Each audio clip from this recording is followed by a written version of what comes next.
It's easy to get swept up in the excitement of buying all the cute accessories and toys for your guinea pigs, or supplements and stuff that should give your piggy more nutrition. But there are a lot of products and toys aimed at guinea pigs that are unnecessary and even harmful or dangerous to them. So let's talk about a few things you should not buy for your guinea pig, why, and the alternatives to that. After all, it's better to know what to avoid than learn the hard way. And if you have one or some of these items on this list, don't worry. I used to bought some of them in my early days of having guinea pigs. Welcome back to the IC Cinnamon channel, where you'll find everything guinea pig related. As usual, the article version, links and sources are in the description. Now let's get straight into it. Exercise wheels and balls. When you see exercise wheels and balls at the pet store or online, sometimes there might be mentions or a picture of a guinea pig on the label. No matter what it says, do not buy an exercise wheel or ball for a guinea pig. Guinea pigs have a different body structure than animals like hamsters, and it doesn't fit well with the curved shape of the wheels or the confined space of a ball. Using these can actually lead to spinal injuries, stress, and discomfort. Exercise balls are also very enclosed. This can cause serious stress, overheating, and even injuries like broken bones or back problems. Our potatoes need plenty of room to run around on flat surfaces, so it's better to let them explore in a safe, open area instead of putting them in a wheel or ball. You can do this by sticking to things like floor time or playpens. Salt licks and mineral stones.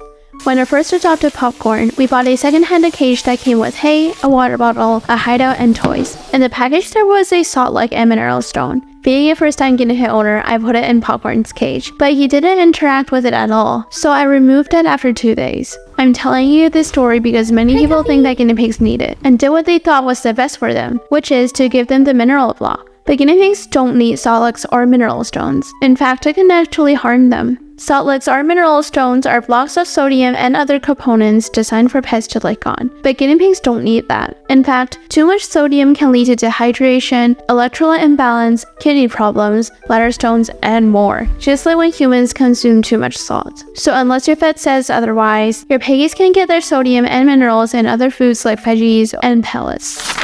Chew toys with poor coloring. Not all toys are created equal. Some toys, especially those with bright colors, can be problematic. The issue isn't just the color itself, it's what was used to create it. Did you know that 7% of all pet products have lead levels higher than 300 ppm? For reference, children's products should not contain more than 90 ppm lead. What's even more terrifying is that the study also found that in more than 400 pet products tested, 45% had detected levels of one or more hazardous toxins, including arsenic, chlorine, and bromine. The toys that were studied were for all pets, and of course, most of them are for dogs and cats. Think about it. If this many toys made for the most common household pets in the world have these toxins, just how many toys for guinea pigs and exotic species are harmful to them? So be careful of the chew toys you give to your piggies and make sure to look at the materials. They should be free of chemicals and made from natural wood. Another thing we can do instead is to make our own toys for our guinea pigs. For example, a homemade treat ball made from toilet paper roll or an easy DIY snuffle mat upcycled from old clothes. Both these videos are linked down below. Unhealthy pellets. Pellets for guinea pigs are like protein bars for humans. Some can give you the proteins, nutrition, and calories to keep you going. Others are cupcakes in disguise. There are unfortunately hundreds of pellets that have trashy and harmful ingredients, loads of sugar, fats, and more. So choose pellets with Timothy hay as their first ingredient, with no corn syrup, nuts, seeds, or dried fruits. Those can quickly lead to obesity, diabetes, and even digestion problems. I wrote an article on how to choose healthy pellets for them and the 5 best pellets for adult guinea pigs. All of the pellets in that list are lower in calcium and high in vitamin C. Most costumes.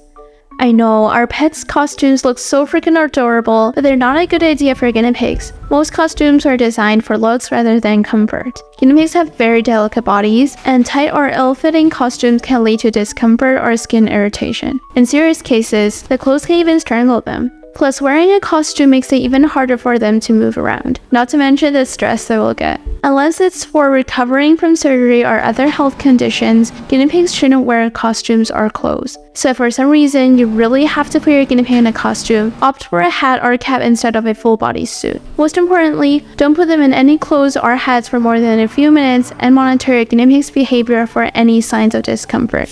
Leash and harness. Why do you need to put your guinea pig on a leash or harness anyways? Guinea pigs shouldn't be taken out for walks. Instead, they can exercise in a safe and enclosed space to run around indoors or outdoors. Similar to costumes, wearing a leash or harness can put too much pressure on your piggy's bodies, especially on the spine. This can lead to injuries. Another reason is they're naturally skittish and don't respond well to being pulled or guided like a dog would. They may try to fight off the harness, leading to them hurting themselves in the process. Guinea pigs should not wear a leash, collar, or harness. I know that some sources say that it's okay to put a potato in a breathable harness, but again, they don't need one. But if for some reason they have to, please talk to your vet for advice and more. Litter box with a wire bottom or sifter.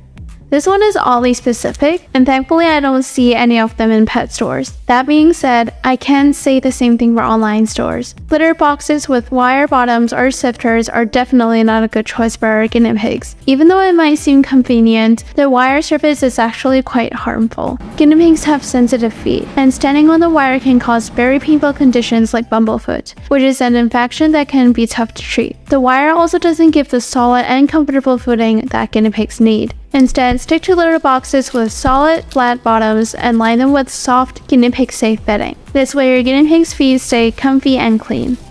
Liquid vitamin C.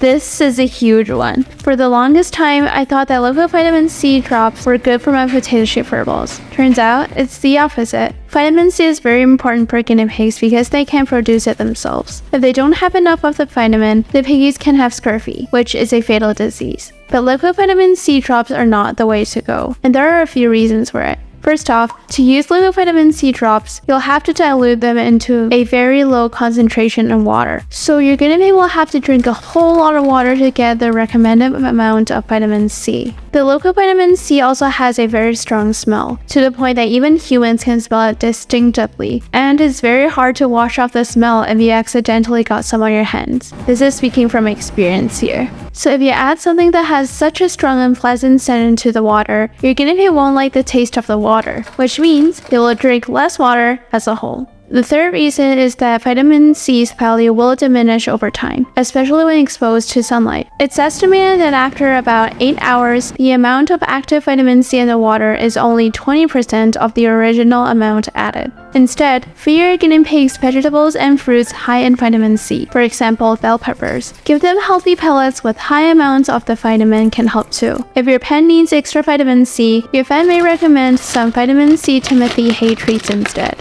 As you can see, there are so many things that turns out to be harmful for our guinea pigs. So we, as their parents, have to do the research, which you are right now, and think before purchasing what looks like a harmless and helpful product. On the other hand, there are thousands of wonderful products and toys for guinea pigs, and I'll link a page of all the things my guinea pigs use. What do you guys think? Are there any products you want to add? What's your guinea pig's favorite toy? Let me know in the comments. I hope you found some value in this video, and if you did, please consider liking this video and subscribe for more guinea pig content. Thanks for watching, and I'll see you next time.